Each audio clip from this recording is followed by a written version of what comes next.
Santa Margarita de Cortona, penitente terciaria franciscana, de 1247 a 1291.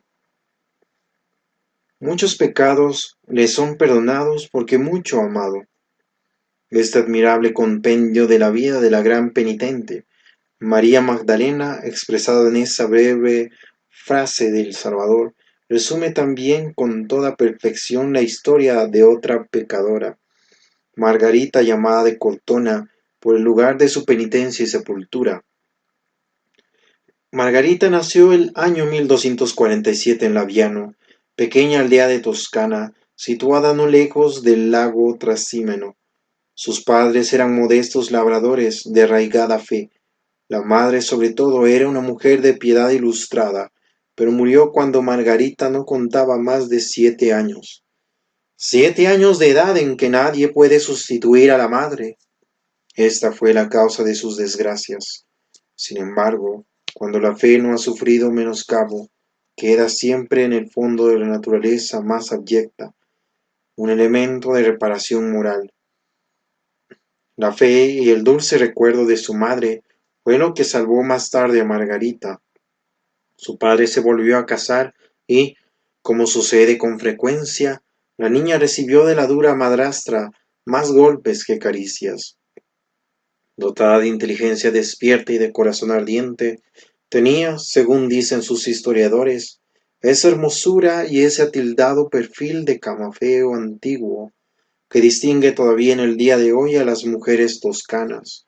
Desinteresada y burlona, como es la gente de esa edad, buscaba fuera de casa sin ánimo, por supuesto, de faltar a las delicadezas de una conciencia cristiana, las compensaciones de felicidad que no le daba el hogar paterno.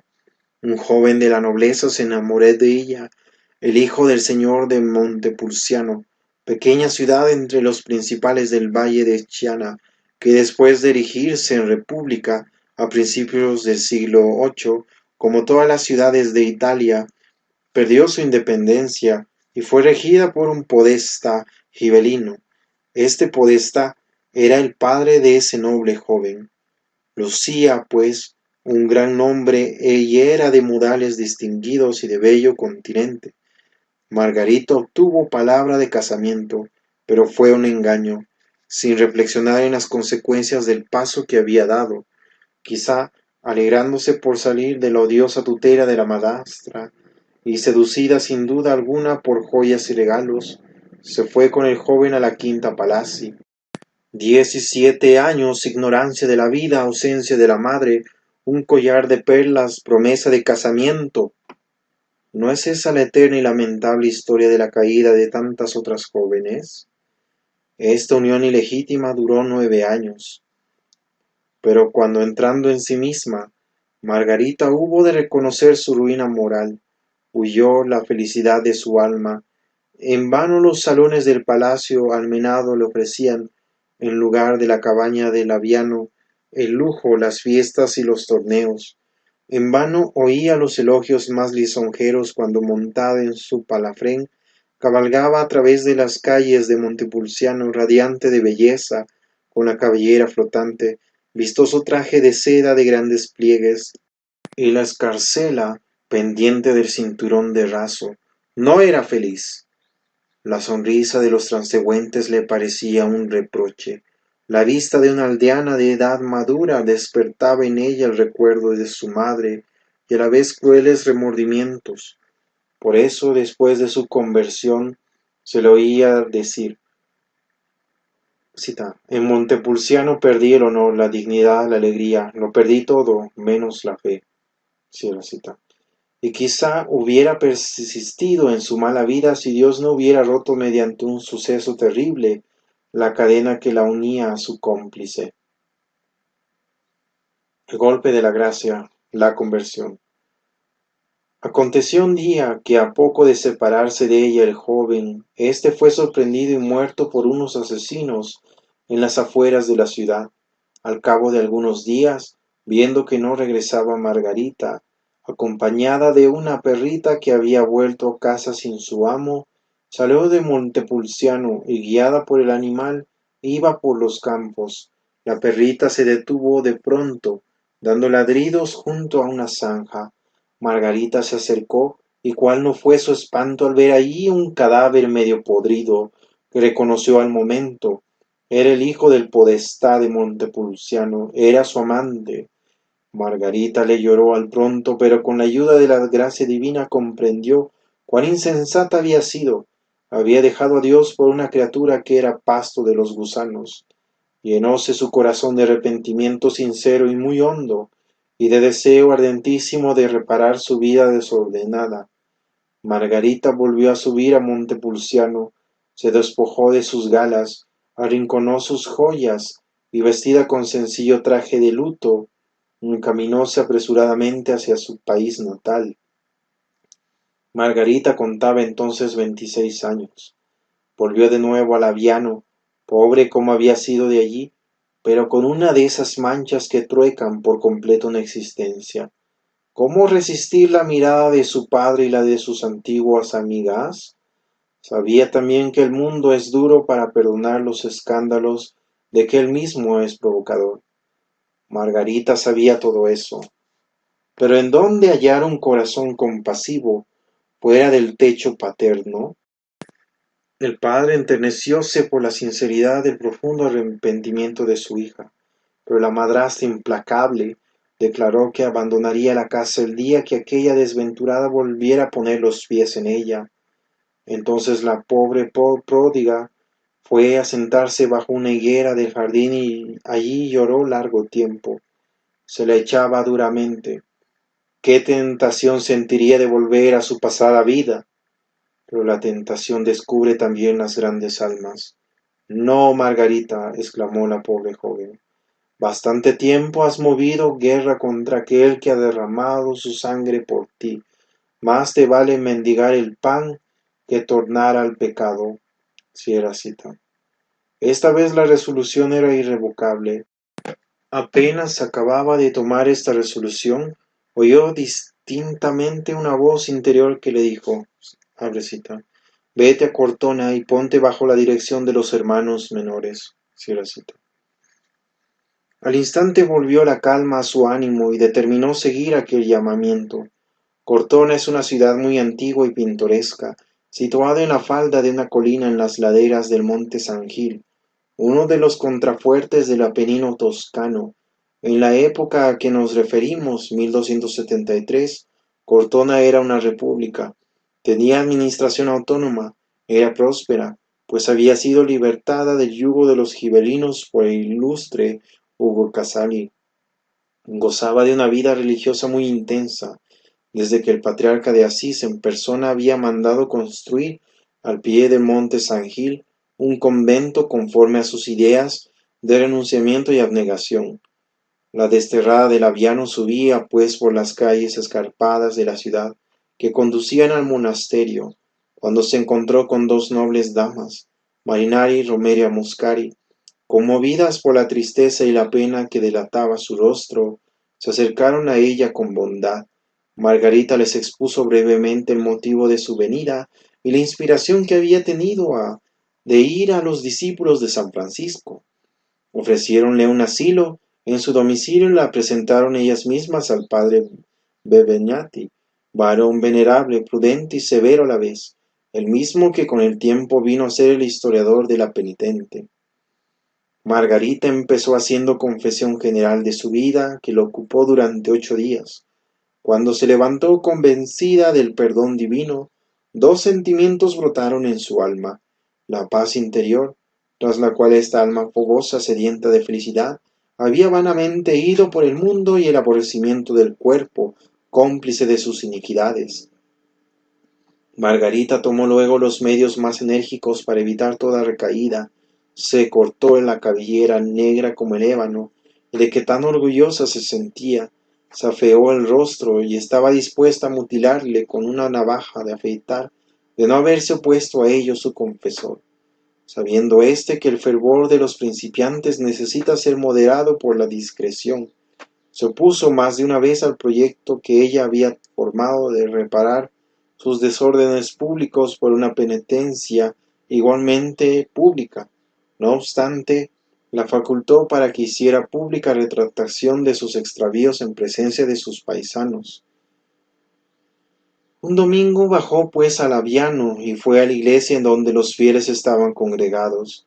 Terminada la misa, se presentó con una cuerda al cuello y en presencia de la multitud asombrada, se arrojó a los pies de una noble dama cuyos consejos había despreciado más de una vez y pidió públicamente perdón de sus escándalos con un acento de arrepentimiento tan profundo que arrancó lágrimas a todos los asistentes.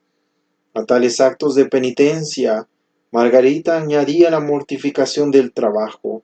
Para no ser gravosa a las señoras que la habían recogido, asistía a las mujeres cuando les llegaba la hora de la maternidad, y con preferencia a las más jóvenes. De aquí procede la costumbre de las mujeres piadosas que invocan aún en el día de hoy a Santa Margarita para obtener feliz alumbramiento. Los habitantes de Cortona, incluso las familias distinguidas, tenían a grande honra que llevase a sus hijos a la pila bautismal, y es que la rehabilitación al resucitar la gracia en el alma del pecador le devuelve también el honor perdido de una mujer envilecida, hace un ser divino a quien los ángeles mismos sirven con respetuosa solicitud. La penitente en el retiro, éxtasis y revelaciones. Margarita solicitó el hábito de la Orden Tercera de San Francisco. No tenía otra aspiración que pertenecer a esa gran familia que permite a los cristianos, obligados a vivir en el mundo, y no obstante deseosos de la vocación privilegiada de los religiosos, hacer de su casa una tebaida, de su aposento una celda.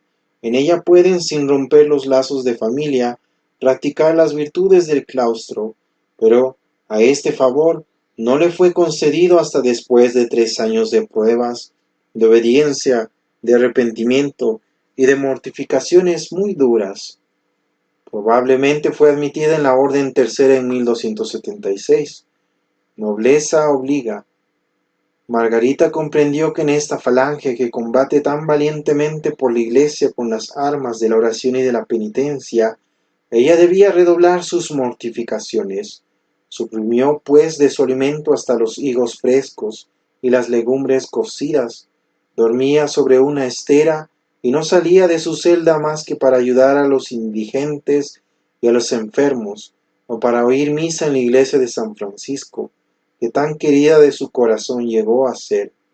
En esta iglesia fue donde oyó por vez primera, de una manera sensible, la voz del Señor de las misericordias.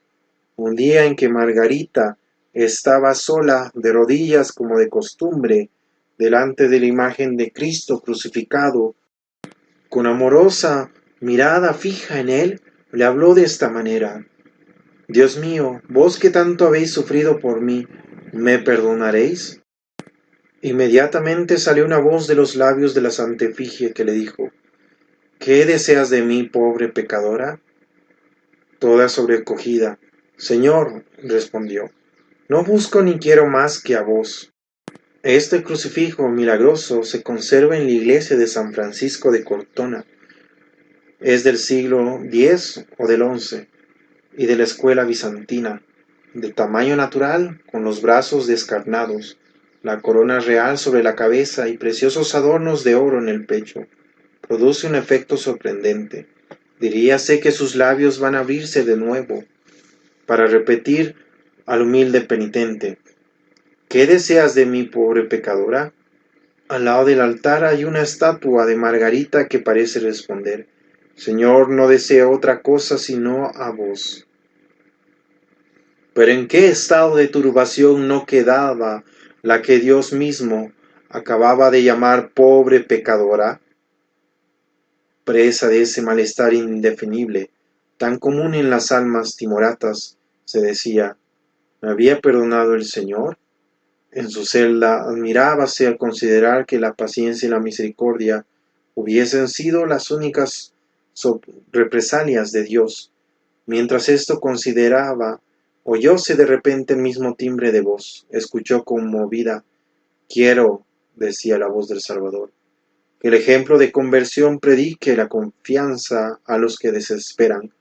Quiero que sepan que siempre estoy dispuesto a abrir mis brazos a cualquier hijo pródigo, con tal de que sea sincero. Y continuó diciendo: ama y respeta a todas las criaturas, y no menosprecies a ninguna. Nuestro Señor le hizo aún otras revelaciones de las cuales merece especial atención la que se refiere a la comunión frecuente. El amor a la Eucaristía la devoraba. No obstante, cuando se acercaba a la Santa Mesa, el recuerdo de sus pasadas culpas la sobrecogía de espanto. Señor, ¿puedo recibiros con frecuencia sin ofenderos?, le decía un día. La respuesta fue muy consoladora para la pobre penitente, como debe serlo para cada uno de nosotros. La frecuente recepción de la Eucaristía me es tan agradable que por habértela aconsejado tu confesor, le bendeciré y le concederé gracias especialísimas. Tranquilízate, pues. No obraría de buena fe quien pusiera en duda la realidad de estas apariciones. Recordemos solamente que en la vida de Margarita nunca hubo nada que se debiera a exaltación o incoherencias de la alucinación. Además, el director de conciencia de Margarita era un religioso austero, gran letrado de amplio y elevado criterio, y enemigo de las exageraciones de la falsa piedad. Conviene recordar además que fue su director durante 24 años, de 1273 a 1297, y no es fácil que se hubiera dejado engañar tanto tiempo. Llegó por fin el día en que nuestro Señor dio a esta alma tan santa la certeza definitiva de su perdón. Había llorado tanto. El 27 de diciembre de 1276 hizo otra vez confesión general, y no obstante quiso acercarse a comulgar con una cuerda al cuello como un criminal. Estando dando gracias, oyó repentinamente la voz de aquel que ama a los humildes y que le decía con ternura: hija mía. Después de esta revelación cayó sumida en prolongado éxtasis, que duró todo el día, con intermitencias durante las cuales exclamaba: oh día por tanto tiempo esperado, al fin Jesús me llama hija suya. 5 personas dieron testimonio de este arrobamiento: el padre guardián y 3 religiosos más. El quinto testigo fue una señora llamada Egidia, ante cuyo espectáculo determinó abrazar la vida religiosa. Margarita Taumaturgo. Margarita no tuvo hasta entonces otras preocupaciones que de su propia persona.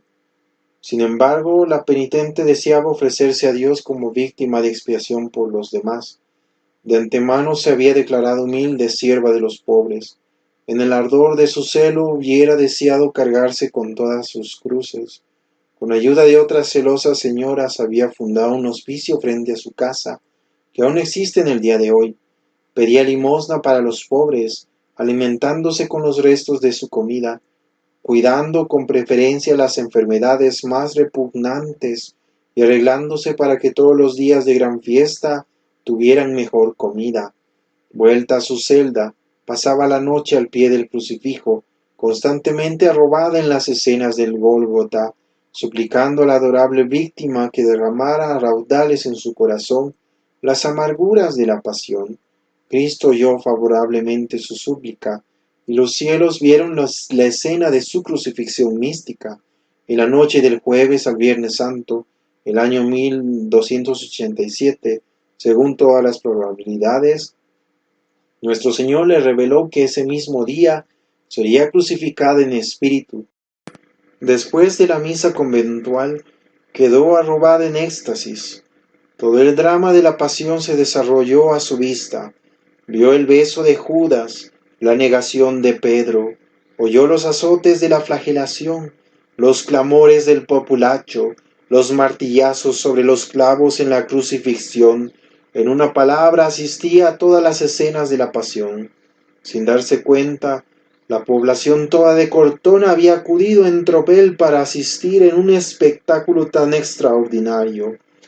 Vuelta de nuevo a su celda, pasó toda la noche de pie de su crucifijo, sin querer más alimento que su propio dolor y dejando exhalar de cuando en cuando quejas como esta.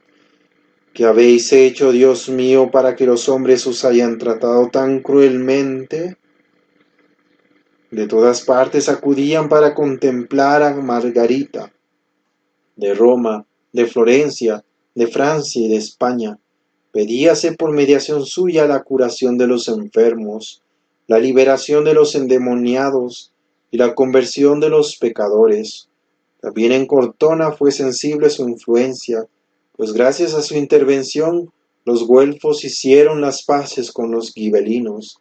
Bastó con que por orden expresa de Dios recorriera las calles de la ciudad gritando con ese acento de sinceridad que sugiere una misión providencial. Cita: Cortoneses, haced penitencia y reconciliaos con vuestros enemigos. Cierra cita. El divino maestro llegó incluso a manifestarle: Cortona merecía ser castigada, pero por el cariño que te profesa, la perdonaré. Cierra cita.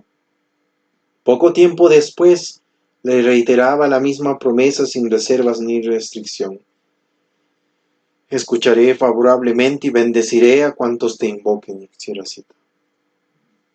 Promesa magnífica que nos veda desdeñar a una pecadora arrepentida a quien Dios enriquece con tantos privilegios.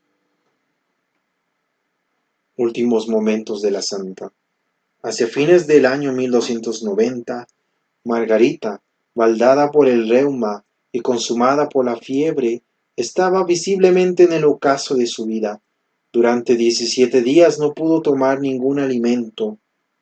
La ciudad entera vino a visitar a la enferma en su lecho de sarmientos. A todos decía con sonrisa angélica: la salvación no es difícil, basta con amar. Cierra cita. El 21 de febrero de 1291, al atardecer, el padre Bebeñati le administró la extremunción y el santo viático. Margarita adoró profundamente a aquel que muy pronto iba a contemplar en la gloria, y en los primeros albores de la mañana, según predicción suya, entregó su alma a Dios diciendo: Dios mío, os amo. Tan luego como exhaló el último suspiro, no parece sino que todas las enfermedades se dan la cita para ir a su tumba, en donde incontables prodigios aumentan la confianza pública. En el siglo XIV el culto de la venerable estaba ya extendido por toda la Italia meridional. En 1515 el Papa León X se arrodilló ante sus reliquias, aprobando luego el culto inmemorial tributado a la penitente de Toscana. Clemente IX inscribió el nombre de la beata en el catálogo romano. Finalmente al Papa Benedicto XIII fue dado el terminar la causa, el 16 de mayo de 1728, fiesta de Pentecostés, en que se pronunció la sentencia solemne de su canonización. La actual iglesia de Santa Margarita de Cortona se debe a un voto que hizo la población, aterrada por una epidemia. En 1855 el cólera se cebó en las grandes ciudades de la península italiana. En Cortona hubo más de 1 millar de víctimas. Ante las tumbas entreabiertas, los cortoneses, con las autoridades al frente, se dirigieron a la capillita de la Santa y tomaron el compromiso formal de levantar un templo magnífico a la Santa si el azote cesaba. El 13 de octubre de 1877 el edificio fue consagrado solemnemente y en 1927 se le erigió en basílica. El cuerpo de Santa Margarita está encerrado en un relicario de cristal de roca, obra del célebre Pedro Berettini. Descansa sobre telas de seda blanca, vestida con el traje que llevaba la humilde terciaria. El semblante está intacto, la piel de la frente es blanca y la mejilla izquierda un poco ennegrecida, recuerdo de la pedrada que le dio un joven libertino de Cortona, mientras Margarita visitaba a los pobres de la ciudad. Tiene las manos cruzadas sobre el pecho y la cabeza, ceñida con una corona de laurel, símbolo de su victoria sobre el infierno. Se apoya en un almohadón de terciopelo rojo. En el frontispicio de la iglesia se leen estas palabras: Penitenti Margarite, a Margarita la penitente. Otro festejo. La cátedra de San Pedro en Antioquía. Con esta fiesta se celebra el beneficio de Dios al establecer a Pedro como vicario suyo y fundamento de su iglesia desde que Jesucristo subió a los cielos. San Pedro ejerció el cargo de jefe de los apóstoles y presidió todas sus reuniones. Después de obtener numerosas conversiones en Judea, pasó a Siria, estableciéndose en Antioquía, que era ciudad principalísima de entre todas, y aunque al principio tuvo que sufrir muchas injurias, persecuciones y afrentas, luego le construyeron una iglesia y en ella una silla, donde se sentaba para predicar al pueblo. Aumentaron allí tanto los fieles, que por primera vez se llamaron cristianos, en vez de discípulos. Tuvo San Pedro su cátedra en Antioquía durante 7 años, pasados los cuales la trasladó a Roma, conforme dijimos el 18 de enero. San Ciricio Papa.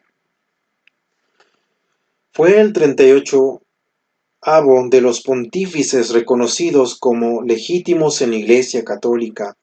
Era natural de Roma e hijo del noble Tiburcio. Fue cardenal, presbítero o diácono, creado por su antecesor San Dámaso I. Gobernó la Iglesia durante 13 años, desde enero del 385 al 22 de febrero del 398 en que murió. Lo primero que hizo después de su elección fue contestar a Imerio, obispo de Tarragona, con una importantísima decretal, aclarando una consulta que éste había hecho anteriormente. En ella permitió a los monjes tomar las órdenes sacerdotales, prohibió la ordenación de los bígamos y de aquellos que hubiesen casado con viuda, determinó que se recibiesen las órdenes con intermedio de tiempo de unas a otras, prescribió el celibato a presbíteros y diáconos, y que no se administrase solemnemente el bautismo sin necesidad, fuera de las fiestas de Pascua y de Pentecostés. En otro decreto, dirigido al Dionisio el Menor, ordenó que todas las causas que se refiriesen a la religión e interés de la Iglesia